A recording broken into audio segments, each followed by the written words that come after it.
Tristeza não tem fim. O Contraponto hoje tem a honra de conversar com o presidente do Tribunal Regional Eleitoral de São Paulo, o desembargador Walter de Almeida Guilherme. Felicidade. Desembargador, nas próximas eleições, mais de 29 milhões de eleitores paulistas irão às urnas. Nós poderemos manifestar os nossos votos em página online? Eu acho que a internet se presta a esse papel também. Falar bem de um Ou candidato? seja, falar bem, falar mal com os limites legais também é possível, né? Porque, afinal de contas, se há um pleito eleitoral, se alguém está dizendo que um determinado candidato é bom, tem que fazer naturalmente a comparação com o outro candidato. Então, tem que ressaltar as qualidades de um e dizer que o outro não tem as mesmas qualidades. Sim, mas, por exemplo, um cidadão comum vai lá no Orkut, começa a falar sobre um candidato. Fala, divulga. Isso poderá acontecer ou não? É isso que sim, é isto que veio a internet para este fim, para que a liberdade de expressão de pensamento ganhe também esta forma, vamos dizer, aguda, essa forma rápida e clara que é a internet. Então, nelas pode manifestar favoravelmente a um candidato ou não. Sim, mas com comedimento. Sim, com comedimento, mesmo porque não só na internet, em qualquer outro meio de comunicação, Tá certo. tem que haver sempre uma certa sensatez, uma certa não, uma grande dose de sensatez e comedimento. Agora, o senhor acha que campanha eleitoral mais restritiva significa candidato mais ousado no quesito respeito às normas? Olha, o respeito às normas eu acho fundamental. O respeito às normas eleitorais é respeitar a lei. E respeitar a lei é um elemento fundamental, ainda mais em se tratando de eleição. Quer dizer, se nós temos uma democracia, não é só a eleição o elemento que valida uma democracia. O valor da eleição não é o único para caracterizar um regime como democrático, mas, sem dúvida, é essencial. Sim. Sem eleição não há democracia. Então, e sem candidato também não há eleição. Estou dizendo coisas óbvias, mas sem candidato não há eleição. Então, um candidato mais ou menos ousado pode perfeitamente fazer sua propaganda, ou mais ousado que seja assim, desde que respeite as normas. Nós temos que respeitar as normas eleitorais.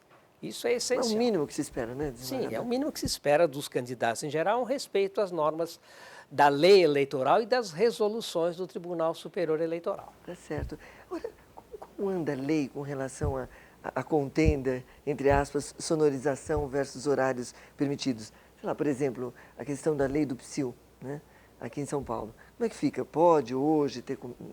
Não, nós temos, de fato, às vezes há uma certa interferência de uma lei municipal com relação à lei eleitoral. Como no caso prevalece a lei federal, que é a lei eleitoral, nós temos que seguir estritamente os limites da lei eleitoral, que são estritos com relação à sonorização, à ambiência de onde é proferida alguma palestra ou algum comício, porque não se pode também, a pretexto de angariar o voto do eleitor, descumprir estas normas no que diz respeito ao meio ambiente, porque a sonorização diz respeito ao nosso meio ambiente no sentido mais amplo possível. Sim, quer dizer, então, por outras palavras, para que o público entenda bem, quer dizer, as leis municipais serão respeitadas?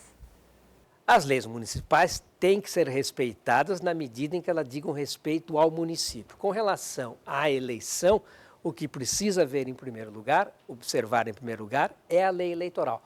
Pode haver até algum conflito. Sim. E os tribunais têm decidido que quando há um conflito, dá-se prevalência a aplicar a lei eleitoral. Tá certo, entendi.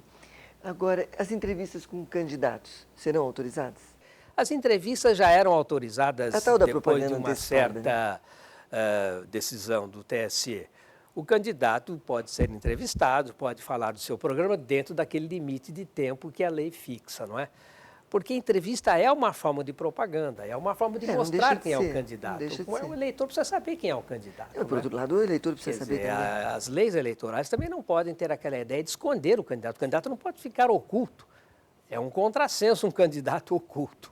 Mas o veículo, por exemplo, que entrevistar um determinado candidato, ele será obrigado a entrevistar os outros também ao mesmo tempo? Isso nós temos que definir melhor, fazer uma leitura e uma releitura das instruções do TSE, da última resolução, porque inclusive eu tive notícia pelos jornais de que há uma arguição de inconstitucionalidade com relação à resolução, quando ela diz que 2/3 dos candidatos podem concordar em quem será ouvido, quem não será ouvido, aquilo que nesta arguição se diz, haverá então, vamos dizer, uma candidato de primeiro grau e candidatos Sim. de segundo grau. Sim. Isso nós sempre nos defrontamos com esse problema, porque também existe uma situação clara, afinal nós temos empresas de televisão, jornais que são empresas privadas, que também têm interesse em divulgar aquilo que chama o telespectador ou o leitor do jornal. Sim.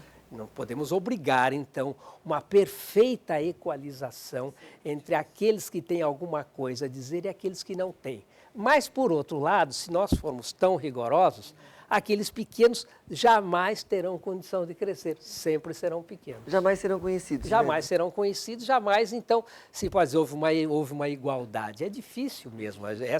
Essa questão das entrevistas, de quem deve ser ouvido, quem pode participar, quem não pode, é um dos pontos mais difíceis de o juiz analisar num pleito eleitoral. Agora, qual o perfil do candidato ideal que o senhor arriscaria traçar? Existe? O perfil do candidato ideal é o perfil do homem ideal, né? O homem Aí nós temos que perguntar o que para uma sensato. mulher, talvez. Sim, quando eu falo homem, claro que aliás, não estou sendo politicamente correto, porque estou usando o homem no sentido do gênero como se fossem homens. O homem e a mulher, claro.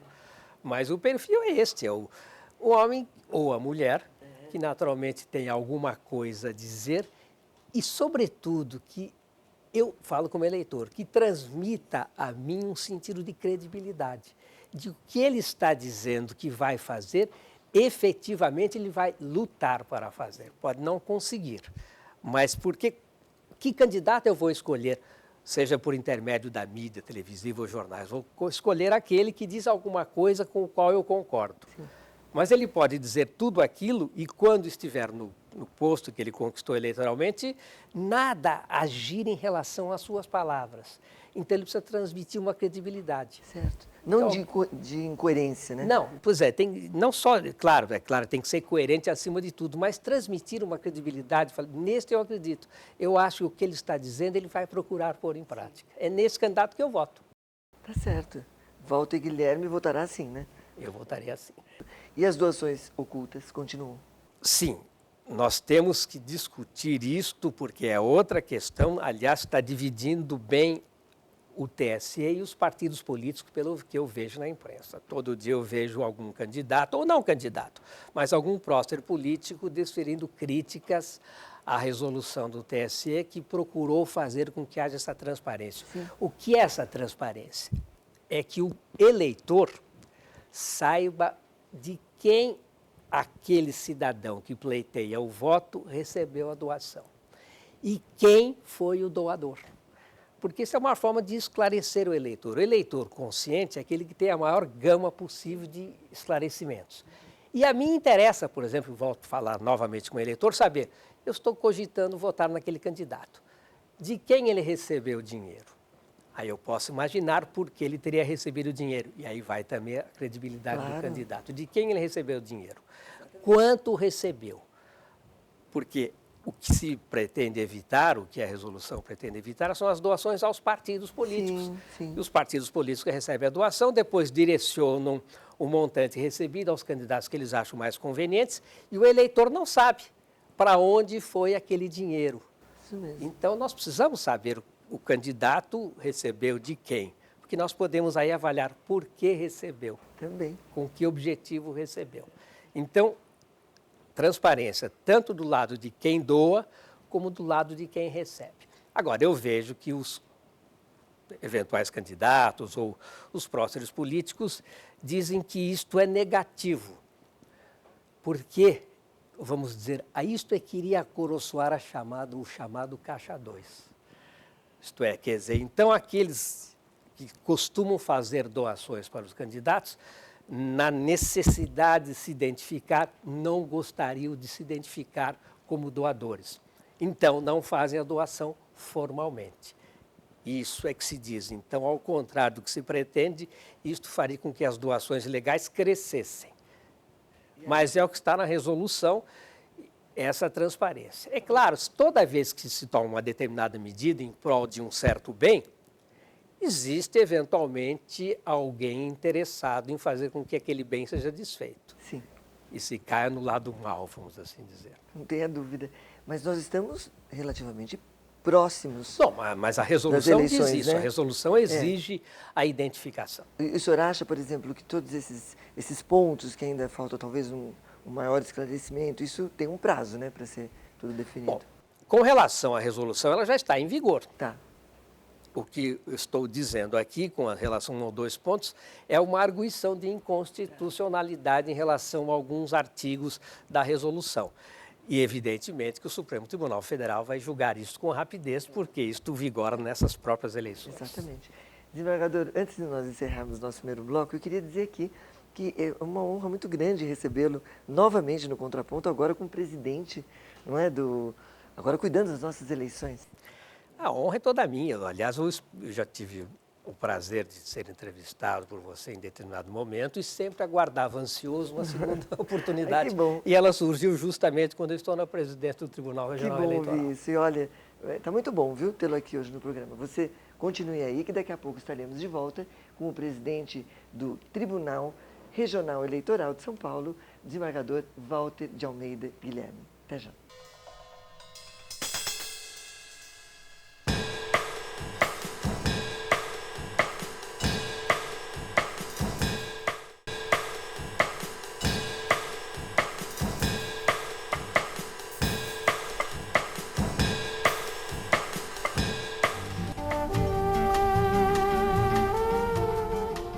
A felicidade é como a pluma que o vento vai levando pelo ar. Precisa que haja vento sem parar. Essa felicidade precisa ter vento, senão não existe.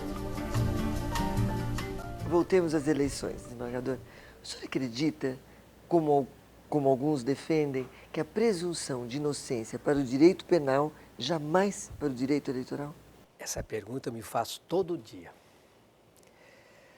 Porque eu sei desse clamor, vamos assim dizer, de muitas associações, no sentido de que a presunção de inocência fique exclusivamente voltada ao campo penal.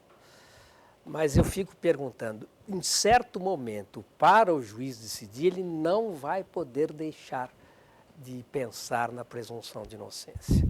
Eu até sou favorável ao projeto de lei que está no Congresso Nacional, no sentido de entender que se algum candidato já foi condenado em segundo grau, vamos assim dizer, pelos tribunais de justiça Sim. ou pelo Tribunal Regional Federal, o fato é aquele mesmo, porque os demais recursos não dizem respeito à alteração do fato, Certo. porque os demais recursos são estritamente recursos do ponto de vista jurídico, recurso especial, Técnicos, né? Técnicos, pois é, o fato é aquele mesmo. Eu acho até que seria razoável que um projeto de lei nessas circunstâncias fosse aprovado. Isto é, exigir que não haja condenação, pelo menos em segundo grau, que não haja uma definição de um colegiado. Deixar na mão de um juiz só não. Mas quando o tribunal se pronuncia e mantém ou condena, eu acharia suficiente para impedir a candidatura. Mas sei que uma lei votada e aprovada nesse sentido seria arguída de inconstitucional, porque diria os demais recursos. Sim. Está esgotada a instância, isto é, está esgotada a via judiciária? Sim. Ainda não. Nós temos aí um recurso especial, um recurso extraordinário, eventuais outros que poderiam seguir. Direito à ampla defesa. Etc. Mas eu acho isto realmente problemático. Eu gostaria de me convencer Sim. que o princípio da presunção de inocência ou da não culpabilidade presumida não teria uma grande influência na matéria eleitoral. Mas ainda não consegui, para mim mesmo... Fechar o teorema. Exatamente, fechar esse teorema, vamos assim dizer. Mas eu creio que o povo quer saber, né? Eu acho que é importante a gente deixar isso Sim. bem claro. Como ficam ou como ficaram os fichas sujas nas próximas eleições? Uma coisa que o tribunal fez, acho que fez muito bem, o TSE, e eu sou ainda presidente do Colégio de Corregedores Eleitorais e vou deixar o posto, e fui eleito vice-presidente do Colégio de Presidentes de Tribunais Eleitorais. E nessas reuniões que nós temos anualmente, eu sempre defendi que a Justiça Eleitoral, ela própria, ficasse encarregada de difundir os dados referentes a algum candidato no que diz respeito à sua vida pregressa. Isto acabou vindo numa resolução do TSE. Os candidatos são obrigados agora a dizer se respondem ou não a processos criminais, em que pé está, eventualmente vocês podem indagar, e o eleitor vai ficar sabendo se aquele no qual ele cogita votar responde a algum processo crime, que espécie, porque também não posso dizer quem responde a qualquer processo crime não merece meu voto. Estará tudo lá. Estará tudo lá. Então, é mais um dado. O que nós queremos? O eleitor consciente? O que é o eleitor consciente? Uma palavra comum. Eleitor consciente é aquele que tem o maior número de dados a respeito